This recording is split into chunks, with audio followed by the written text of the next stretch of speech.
ನಮಸ್ಕಾರ, welcome back to my channel. So ಇವತ್ತು ಒಂದು ವೀಕೆಂಡು. ಸೊ ಈ ಒಂದು ವ್ಲಾಗ್ನಲ್ಲಿ ವೀಕೆಂಡ್ ವ್ಲಾಗ್ ಆ್ಯಡ್ ಮಾಡ್ತಾ ಇದ್ದೀನಿ.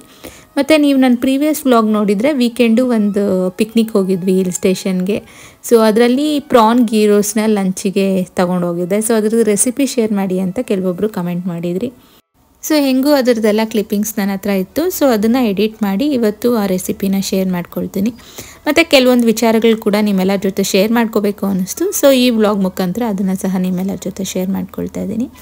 ಸೊ ನಮ್ಮ ಲೈಫಲ್ಲಿ ನಾವು ತುಂಬ ಜನನ ಮೀಟ್ ಮಾಡ್ತೀವಿ. ಪಾಸಿಟಿವ್ ಮೈಂಡ್ಸೆಟ್ ಇರೋ ಪೀಪಲ್ ಇರ್ತಾರೆ, ನೆಗೆಟಿವ್ ಮೈಂಡ್ಸೆಟ್ ಇರೋ ಪೀಪಲ್ ಇರ್ತಾರೆ. ಸೊ ನಮ್ಗೆ ಗೊತ್ತಿಲ್ದಿರೇ ನಾವು ಯಾರ ಜೊತೆ ಜಾಸ್ತಿ ಟೈಮ್ ಸ್ಪೆಂಡ್ ಮಾಡ್ತೀವೋ ನಾವು ಅವ್ರ ಥರನೇ ಆಗೋಗ್ತೀವಿ. ಅದರಲ್ಲೇನು ಡೌಟ್ ಇಲ್ಲ, ಸ್ಲೋ ಆಗಿ ಕನ್ವರ್ಟ್ ಆಗ್ತೀವಿ. ಸೊ ಆದಷ್ಟು ಪಾಸಿಟಿವ್ ಪೀಪಲ್ ಜೊತೆ ನೀವು ಫ್ರೆಂಡ್ಶಿಪ್ ಮಾಡಿ, ಇಲ್ಲ ಟೈಮ್ ಸ್ಪೆಂಡ್ ಮಾಡಿ. ನೆಗೆಟಿವ್ ಪೀಪಲಿಂದ ದೂರ ಇರಿ. ಸೊ ಇವಾಗ ಒಂದು ಕ್ವಶನ್ ಬರುತ್ತೆ, ಹೆಂಗೆ ಕಂಡುಹಿಡಿಯೋದು ಒಂದು ಪರ್ಸನ್ ಪಾಸಿಟಿವಾ ನೆಗೆಟಿವಾ ಅಂತ. ಸೊ ಪಾಸಿಟಿವ್ ಪೀಪಲ್ ಯಾವತ್ತೂ ಆಪರ್ಚುನಿಟೀಸ್ಗೆ ಹುಡುಕ್ತಾ ಇರ್ತಾರೆ, ಕಷ್ಟ ಬೀಳಕ್ಕೆ ರೆಡಿ ಇರ್ತಾರೆ. ಎಲ್ಲದಕ್ಕೂ ಲೈಕ್ ಏನೋ ಒಂದು ರೀಸನ್ ಕೊಡಲ್ಲ, ನನ್ನ ಕೈಯಲ್ಲಿ ಆಗಲ್ಲ ಅಂತ ಅವ್ರ ಬಾಯಲ್ಲಿ ಬರೋಲ್ಲ. ಆದಷ್ಟು ಟ್ರೈ ಮಾಡ್ತಾರೆ. ಟ್ರೈ ಮಾಡಿ ಫೇಲ್ ಮಾಡಿದ್ರೂ ಮತ್ತೆ ಟ್ರೈ ಮಾಡ್ತಾರೆ. ಬಟ್ ನೆಗೆಟಿವ್ ಪೀಪಲ್ ಹಂಗಿರಲ್ಲ. ಯಾವಾಗೂ ಇನ್ನೊಬ್ಬರ ಮೇಲೆ ಕಂಪ್ಲೇಂಟ್ ಹೇಳ್ತಾ ಇರ್ತಾರೆ, ನಾನು ಹಿಂಗೆ ಪ್ರಾಬ್ಲಮ್ ಆಗೋಕ್ಕೆ ಕಾರಣ ಇನ್ನೊಬ್ಬರು. ಸೊ ಅವ್ರದ್ದು ಏನೂ ಪ್ರಯತ್ನ ಇರಲ್ಲ. ಆಲ್ವೇಸ್ ಇನ್ನೊಬ್ಬರನ್ನ ಬೈತಾ ಇರ್ತಾರೆ, ಇನ್ನೊಬ್ಬರನ್ನ ಬ್ಲೇಮ್ ಮಾಡ್ತಾ ಇರ್ತಾರೆ. ಅವ್ರ ಲೈಫಲ್ಲಿ ಏನೇ ನೆಗೆಟಿವ್ ಆಗಿದ್ರೂ ಅದಕ್ಕೆ ರೀಸನ್ನು ಒಬ್ಬರು ಅನ್ನೋದು ಹೇಳ್ತಾ ಇರ್ತಾರೆ. ಅಂದರೆ ಅವ್ರ ಮೈಂಡ್ ಫುಲ್ ನೆಗೆಟಿವಿಂದ ತುಂಬಿರುತ್ತೆ ಅಂತ ಅರ್ಥ. ಸೊ ಯಾವಾಗ ಇನ್ನೊಬ್ಬರನ್ನ ಬ್ಲೇಮ್ ಮಾಡ್ದಿರ ಅವರ ಒಂದು ಪ್ರಾಬ್ಲಮ್ಗೆ ಸೊಲ್ಯೂಷನ್ ಹುಡ್ಕೋಕ್ಕೆ ಟ್ರೈ ಮಾಡಿ ಅವ್ರು ಅದನ್ನು ಓವರ್ಕಮ್ ಮಾಡ್ತಾರೆ ಅಂದರೆ ಅವ್ರು ಪಾಸಿಟಿವ್ ಪೀಪಲ್ ಅಂತ. ಸೊ ಅವ್ರ ಹತ್ರ ಆದಷ್ಟು ಗಾಸಿಪ್ಪಿಂಗ್ ಇಂಥದ್ದೆಲ್ಲ ತುಂಬಾ ಕಡಿಮೆ ಇರುತ್ತೆ, ಇಲ್ಲ ನಿಲ್ಲಿರುತ್ತೆ. ಯಾರ ಬಗ್ಗೆನೂ ಅವ್ರು ಗಾಸಿಪ್ ಮಾಡಲ್ಲ. ಬರೀ ಅವರು ಫ್ಯೂಚರು ನೆಕ್ಸ್ಟ್ ಗ್ರೋತ್ ಬಗ್ಗೆ ಅಷ್ಟೇ ಥಿಂಕ್ ಮಾಡ್ತಾ ಇರ್ತಾರೆ. ಅಂಥವ್ರ ಜೊತೆ ಫ್ರೆಂಡ್ಶಿಪ್ ಮಾಡಿ ಅಂತ ಹೇಳ್ತಾ ಇವಾಗ ರೆಸಿಪಿ ಯಾವ ರೀತಿ ಮಾಡೋದು ನೋಡ್ಕೊಳ್ಳೋಣ. ಬಡಿ ಒಂಚೂರು ಗೋಡಂಬಿ ನಾನು ಪೌಡರ್ ಮಾಡಿ ಇಟ್ಕೊಂಡಿದ್ದೀನಿ, ಅದು ಬಂದು ಆಪ್ಷನಲ್ಲು. ಸೊ ಇವಾಗ ಡ್ರೈ ಮಸಾಲೆಸು, ಸ್ವಲ್ಪ ಜೀರಿಗೆ ಮತ್ತು ಸೋಂಪು, ಚೂರು ಮೆಣಸು, ಇದನ್ನೆಲ್ಲ ಡ್ರೈ ರೋಸ್ಟ್ ಮಾಡಿಕೊಂಡು ನೀವು ರುಬ್ಕೋಬೋದು, ಇಲ್ಲ ಡೈರೆಕ್ಟಾಗಿ ಸಹ ನೀವು ರುಬ್ಕೋಬೋದು. ಸ್ವಲ್ಪ ಬೆಳ್ಳುಳ್ಳಿ ಶುಂಠಿ ಪೇಸ್ಟ್ ಬೇಕಾಗುತ್ತೆ. ಇದ್ರ ಜೊತೆ ಲೈಕ್ ಆ್ಯಸ್ ಯೂಶ್ವಲ್ ಪೌಡರ್ಸ್ ಏನೇನಂದರೆ ಧನಿಯಾ ಪುಡಿ, ಖಾರದ ಪುಡಿ, ಗರಂ ಮಸಾಲೆ ಪುಡಿ, ಮನೇಲಿ ಏನೇನು ಇದೆಯಲ್ಲ ಪುಡಿಗಳು ಅದೆಲ್ಲ ಹಾಕ್ಕೋಬೋದು. ಮತ್ತು ಒಂದು ಈರುಳ್ಳಿನ ನಾನು ತರಿಯಾಗಿ ರುಬ್ಕೊಳ್ತಾ ಇದ್ದೀನಿ. ಸೊ ಚಿಕ್ಕದಾಗಿ ಕಟ್ ಮಾಡಿ ಹಾಕ್ಕೋಬೋದು, ಇಲ್ಲಾಂದರೆ ಮಿಕ್ಸಿಯಲ್ಲಿ ತರಿಯಾಗಿ ಜಸ್ಟ್ ಒಂದು ಪಲ್ಸ್ ಮಾಡಿದ್ರೆ ತರಿಯಾಗಿ ರುಬ್ಕೊಳ್ಳುತ್ತೆ. ಸೊ ಇದನ್ನು ಹಾಕ್ಕೊಳ್ತಾ ಇದ್ದೀನಿ. ಬೆಳ್ಳುಳ್ಳಿ ಶುಂಠಿ ಹೇಳಿದ್ನಲ್ವ, ಅದನ್ನು ಸಹ ಸ್ವಲ್ಪ ಜಜ್ಜಿ ಹಾಕ್ಕೊಳ್ತಾ ಇದ್ದೀವಿ. ಯಾಕಂದರೆ ಕ್ವಾಂಟಿಟಿ ಕಡಿಮೆ ಇರೋದ್ರಿಂದ ಜಜ್ಕೊಂಡು ಹಾಕ್ಕೊಳ್ತೀನಿ. ಜಾಸ್ತಿ ಇರೋವಾಗ ಇದು ಮಾಡಿ ಹಾಕ್ಕೋಬೋದು. ಮತ್ತು ಎಲ್ಲ ನಾನು ಏನು ಡ್ರೈ ಮಸಾಲಾಸ್ ಎಲ್ಲ ಹೇಳಿದ್ನಲ್ವ, ಧನಿಯಾ ಪುಡಿ 2 ಟೇಬಲ್ ಸ್ಪೂನು, ಖಾರದ ಪುಡಿ ನೀವು ಕ್ವಾಂಟಿಟಿ ನೋಡಿಕೊಂಡು ಮಾಡ್ಕೊಳ್ಳಿ. ಸೊ ಇವತ್ತು ನಾನು ಪ್ರಾನ್ ಬಂದು 1/2 kg ಮಾಡ್ತಾಯಿದ್ದೀನಿ. ಸೊ 1 ಟೇಬಲ್ ಸ್ಪೂನ್ ಧನಿಯಾ ಹಾಕಿ, ಒಂದು ಅರ್ಧ ಟೇಬಲ್ ಸ್ಪೂನ್ ಅಚ್ಚ ಖಾರದ ಪುಡಿ ಹಾಕಿದ್ದೀನಿ, ಜೊತೆಗೆ ಗರಂ ಮಸಾಲ ಸಹ ಹಾಕ್ಕೊಂಡಿದ್ದೀನಿ.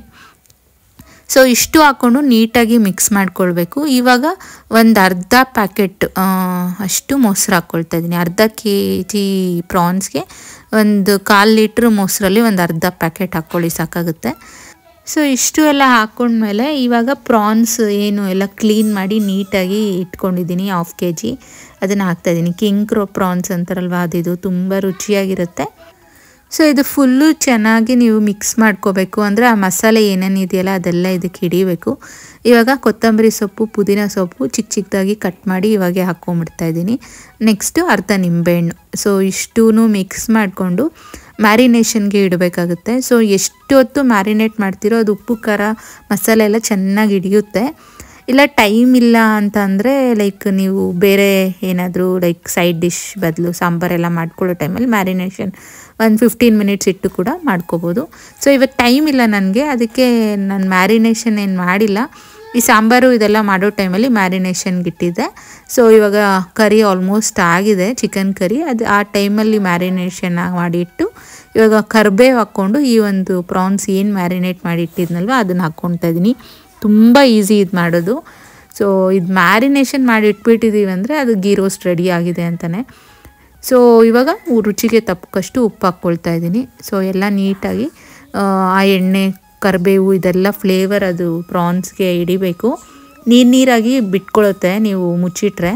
ಬಟ್ ಅದು ಫುಲ್ಲು ಗಟ್ಟಿ ಆಗೋ ತನಕ ಬೇಯಕ್ಕೆ ಬಿಡಬೇಕು. ಅಂದರೆ ಪ್ರಾನ್ಸ್ ಬೇಗನೆ ಕುಕ್ಕಾಗಿಬಿಡುತ್ತೆ, ತುಂಬ ಹೊತ್ತೇನು ಹಿಡಿಯಲ್ಲ, ಬೇಗನೆ ಕುಕ್ಕಾಗೋಗುತ್ತೆ.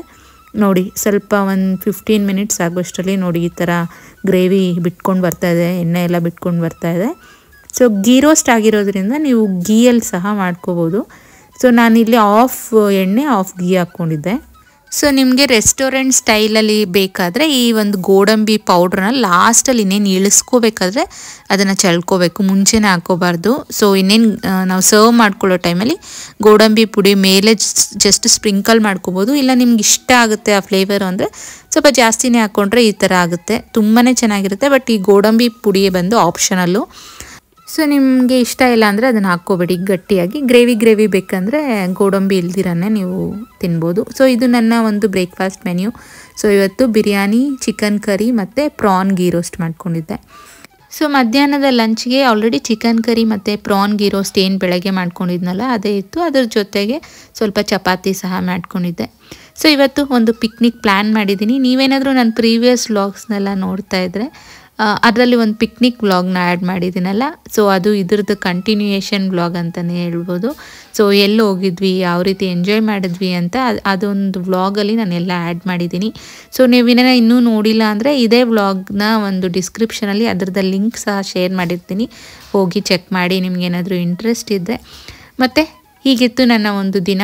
ಸೊ ಈ ವ್ಲಾಗಲ್ಲಿ ನೀವು ಕೇಳಿದಂಥ ಗೀ ರೋಸ್ಟ್ ರೆಸಿಪಿ ಸಹ ಶೇರ್ ಮಾಡಿದ್ದೀನಿ. ಸೊ ನೀವು ಪ್ರಾನ್ಸ್ ಬೇಡ ಅಂದರೆ ಚಿಕನ್ನ ಸಹ ರೀಪ್ಲೇಸ್ ಮಾಡಿಕೊಂಡು ಮಾಡ್ಕೋಬೋದು, ಸೇಮ್ ರೆಸಿಪಿ ಇರುತ್ತೆ. ಪ್ರಾನಿಗೆ ಬದಲು ನೀವು ಚಿಕನ್ ಆ್ಯಡ್ ಮಾಡ್ಕೊಂಡು ಮಾಡ್ಬೋದು. ಮತ್ತು ನನ್ನ ಒಂದು ಥಾಟ್ಸ್ ಎಷ್ಟೊಂದು ಜನಕ್ಕೆ ಇಷ್ಟ ಆಗಿರುತ್ತೆ, ಇಲ್ಲ ಕೆಲವೊಂದು ಜನಕ್ಕೆ ಹಾರ್ಷ್ ಆಗಿರುತ್ತೆ.